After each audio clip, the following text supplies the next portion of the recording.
Hello, I'm Connie Rotella, and welcome to our Triple Threat podcast. I'm super excited to begin this journey with all of you. Are you ready to put your best foot forward and show up with confidence? This tool is here to help you evolve into the artist you are meant to be. Just always remember to believe, become, and be ready. Add a new skill set or refine what you already know. So here we go. Allô et bienvenue à l'Académie des Trois Talents. Aujourd'hui, je suis avec la belle Émilie Josset. Émilie Josset, c'est une artiste triple threat qu'on appelle en anglais. Est-ce qu'il y a un mot en français, Émilie? Non, il n'y a pas d'équivalent. En fait, ce qu'on pourrait dire, c'est peut-être multidisciplinaire ou acteur, enfin actrice, chanteuse, danseuse. Chacun a son choix. Exactement. Alors, tu fais les trois disciplines et tu as commencé à un très jeune âge, Émilie, et tu viens de la France. Oui, on entend dans mon accent, mais pourtant, ça fait 21 ans que je suis là. J'ai commencé la danse, la musique et le théâtre entre 6 et 10 ans, les trois disciplines, ne sachant pas du tout que j'allais faire ça dans ma vie. Mais j'étais tellement passionnée par les trois que j'arrivais pas à choisir pour délaisser peut-être une des disciplines artistiques. Et mon envie, mon cœur d'enfant me disait que il fallait que je continue à explorer. Et au final, c'est ce qui fait aujourd'hui que je me sens vraiment choyée parce que j'ai jamais travaillé dans un autre domaine que le milieu artistique. Je me suis vraiment toujours servie de mon art pour gagner ma vie. Et j'ai pas l'impression de travailler parce que c'est toujours dans la joie. Voilà.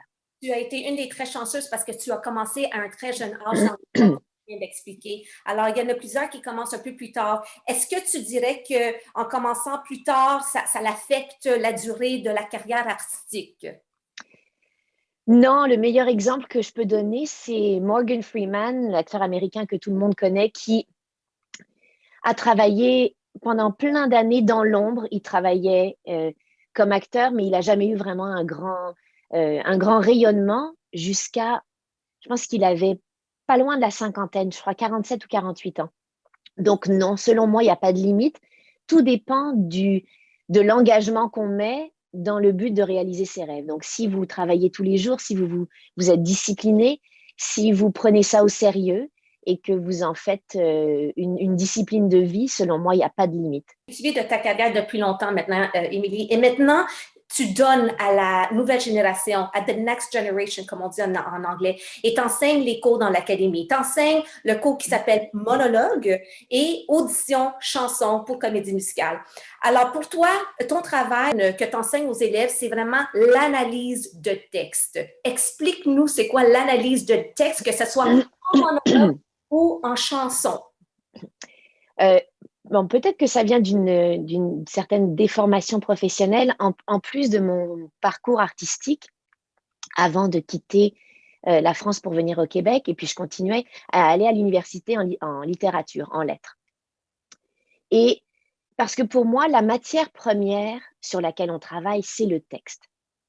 Oui, il y a la musique quand on est dans une comédie musicale, mais ultimement, c'est pas juste une pièce de musique classique. Il y a des mots qui fait qu'on va raconter l'histoire. Donc, comment on raconte une histoire? Avec la base, la matière première, les mots. Si on veut être capable de bien raconter une histoire, alors il faut disséquer. On devient le détective du texte qu'on reçoit si on nous impose un monologue pour une audition ou si nous devons le fournir.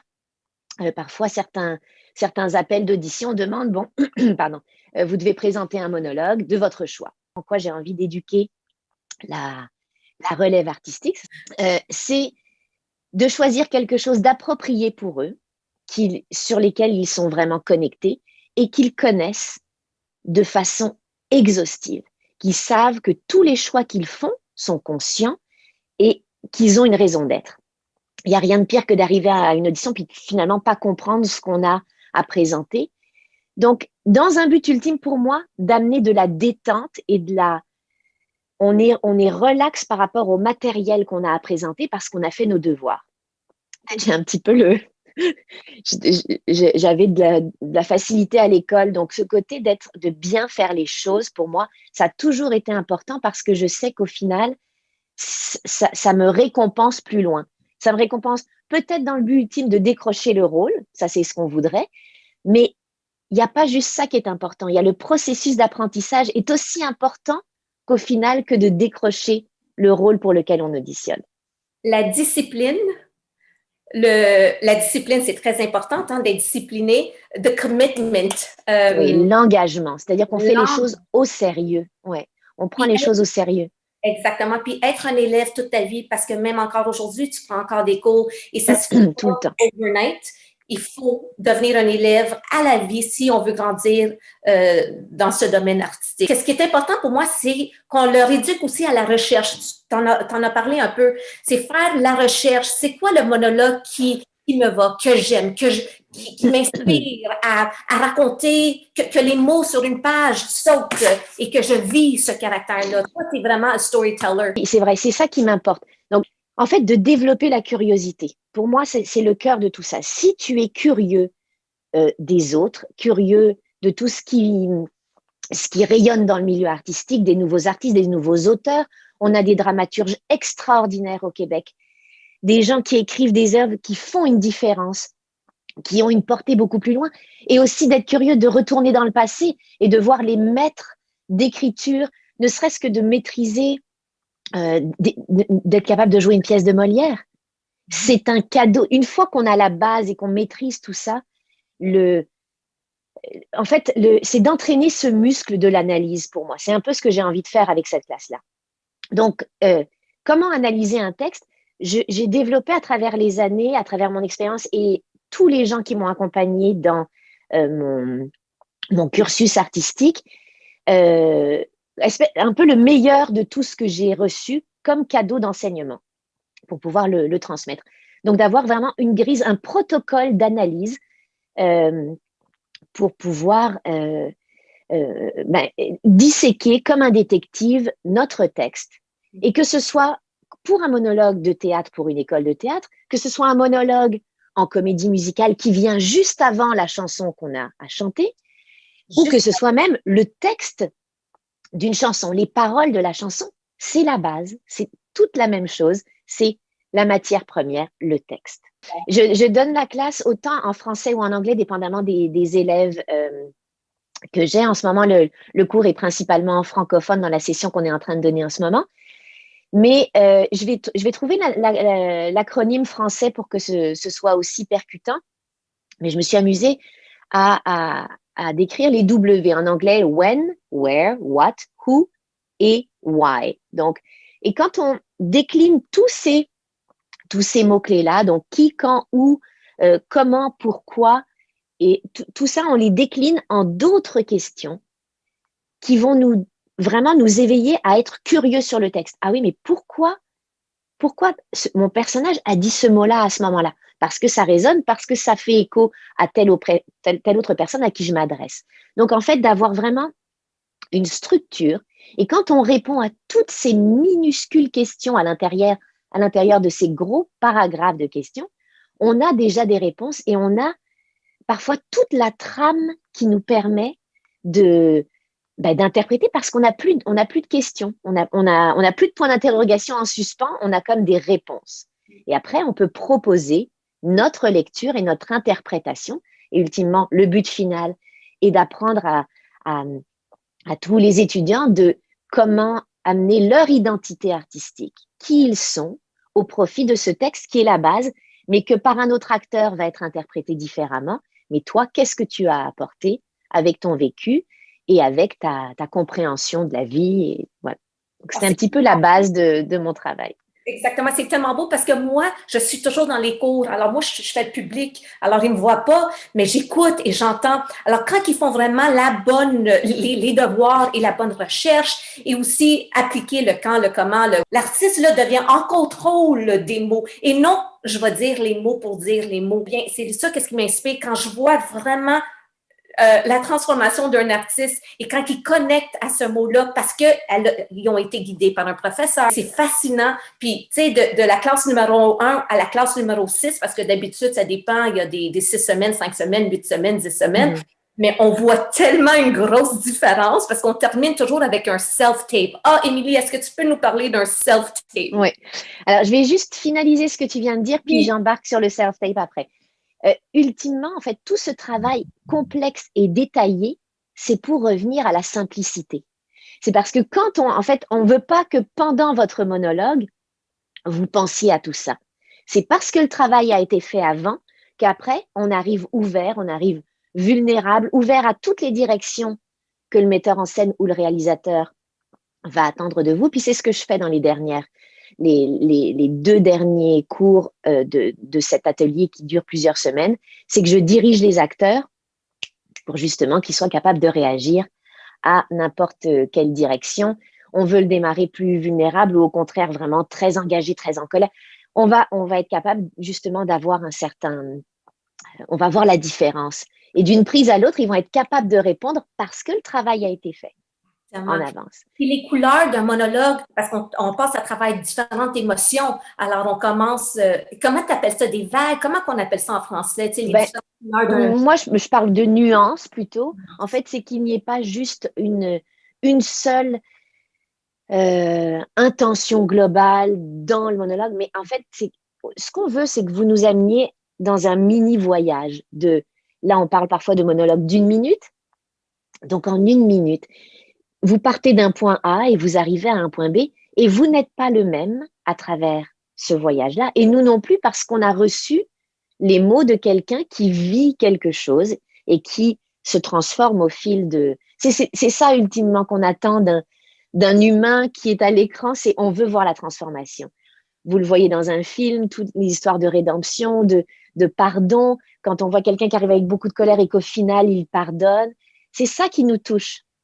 Donc, c'est ça, c'est éveiller tout, que le travail soit fait en avant pour qu'ensuite on puisse s'exprimer. Et donc, à la fin de tout le cheminement, on vous apprend à faire des self-tapes. Donc, de plus en plus, et surtout avec la pandémie, ça s'est développé davantage. C'est comment se filmer à la maison avec les moyens du bord. Parfois, on vous guide sur comment vous équiper si vous avez envie de le faire. Mais aujourd'hui, avec la technologie qu'on a avec les téléphones, c'est quand même assez incroyable le travail qu'on peut faire juste pour présenter. Donc, un self-tape, on l'utilise souvent le mot en anglais, mais c'est un vidéo où vous êtes seul à la caméra et vous vous filmez de chez vous. C'est notre réalité comme acteur en ce moment maintenant de vivre avec ça. Donc, on vous guide à travers ce protocole-là dans les derniers cours. Exactement. Alors, on apprend à faire un self-tape pour éventuellement créer un démo. Ce qui est difficile, c'est que quand on démarre, pour avoir un démo, comme le mot le dit, il faut démontrer ce qu'on a déjà fait. Mais quand on démarre, on n'a pas encore d'expérience. Donc, c'est se créer du matériel, filmer notre propre matériel. Et même, j'ai rencontré plusieurs directeurs de casting qui disaient, si vous n'avez pas encore tourné dans une série, dans un film ou un extrait de vous, alors faites-le vous-même. Apprenez un monologue, apprenez un texte et filmez-vous. Et c'est la base, c'est comme la première bouchée d'un long démo qui apparaîtra avec vos expériences. Et pour en décrocher, il faut avoir quelque chose à montrer, surtout que maintenant, en ce moment, on ne peut pas être sur scène.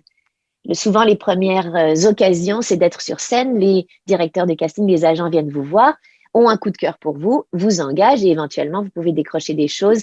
Mais il faut qu'ils aient vu votre travail. Si j'avais une phrase pour résumer tout ça, c'est que vous êtes le moteur de votre carrière.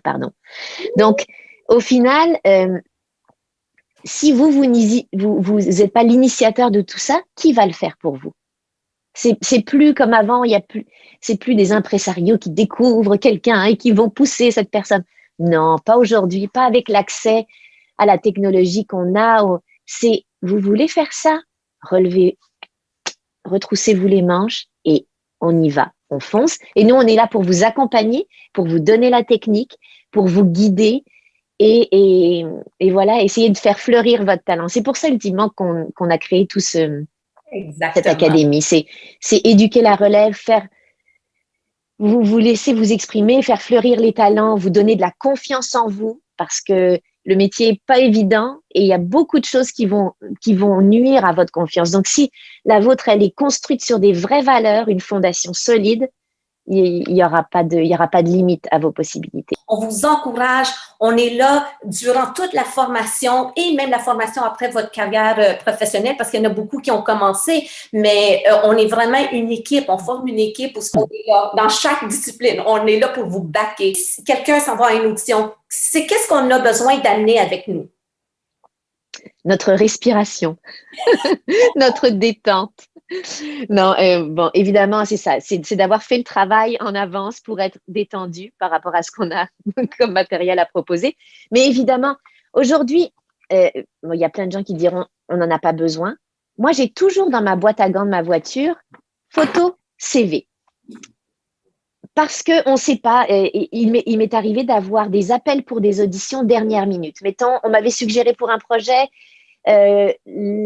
la liste des places disponibles était déjà remplie. J'étais comme sur une liste d'attente. Il y a quelqu'un qui n'a pas pu se présenter. On m'a appelé. Il y a une audition finalement pour ce truc-là, pour une pièce importante dans un théâtre. Finalement, ils auraient peut-être pu me voir plus tard, mais là, ça a marché. J'avais tout sur moi. J'étais prête parce que je continue à travailler mon matériel. Mes monologues, je les garde en vie. J'en ai plusieurs. Les chansons que j'ai interprétées, je les garde prêtes à… Si j'ai un appel, je sais qu'en quelques heures ou même parfois vraiment à ce moment-là, je vais être prête pour le faire.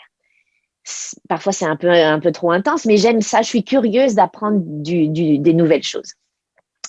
Votre livre, donc ce qu'on appelle un livre de répertoire, en anglais on dit repertoire book, donc on a dedans plusieurs chansons, à peu près 5 chansons qui sont dans des styles différents pour que ça représente divers aspects de votre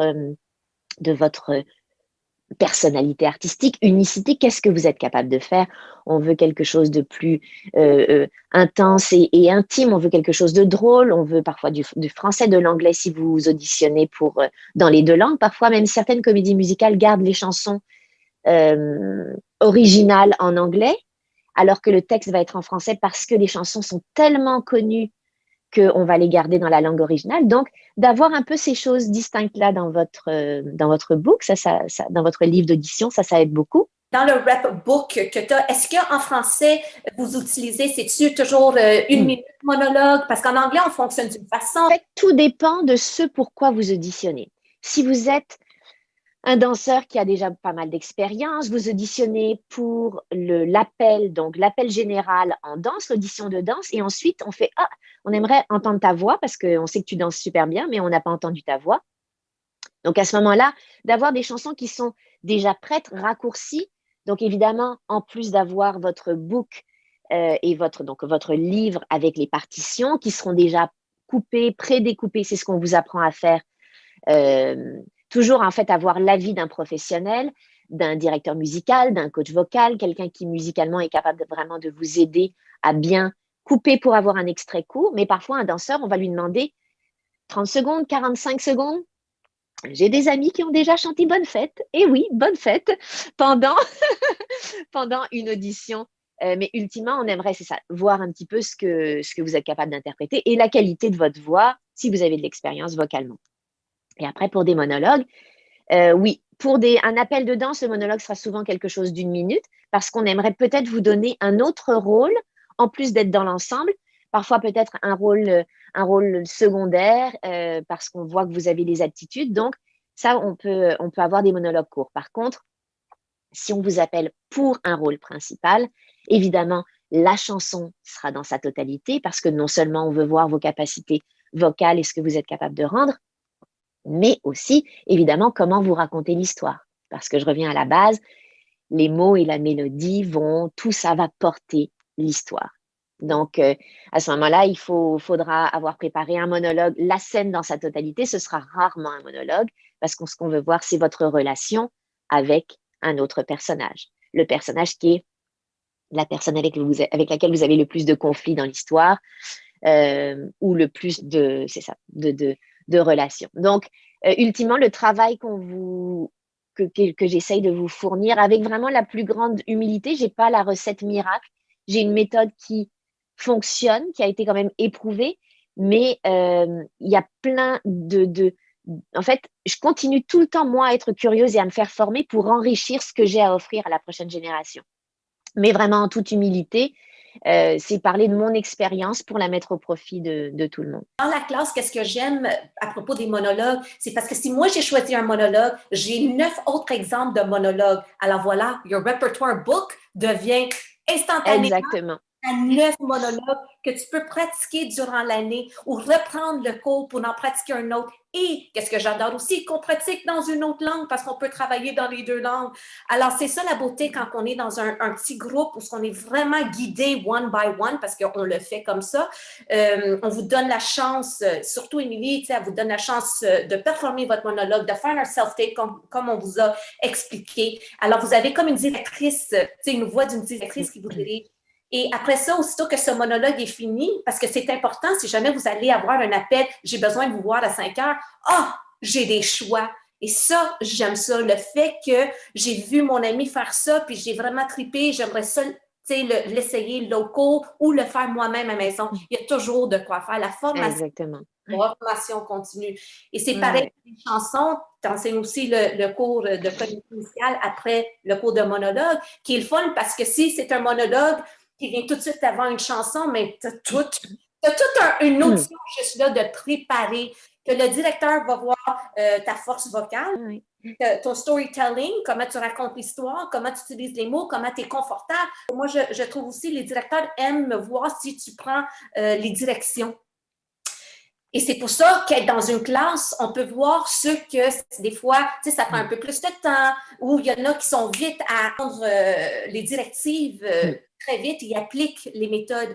Donc, ça vient avec de l'expérience. Ça vient avec la préparation et de la formation. Oui, et ce qu'on essaye de fournir aussi, c'est un espace évidemment, en ce moment, c'est des sessions sur Zoom, mais un espace sécuritaire où on est dans la bienveillance et où on peut se tromper. C'est pas au moment de faire des auditions qu'il faut faire des tests, essais-erreurs. C'est justement dans les classes, dans les ateliers, on essaye, ça marche. Ouais, ça marche pas. OK, comment on ajuste? C'est pas grave parce qu'on est tous là dans le même bateau, à s'épauler les uns les autres.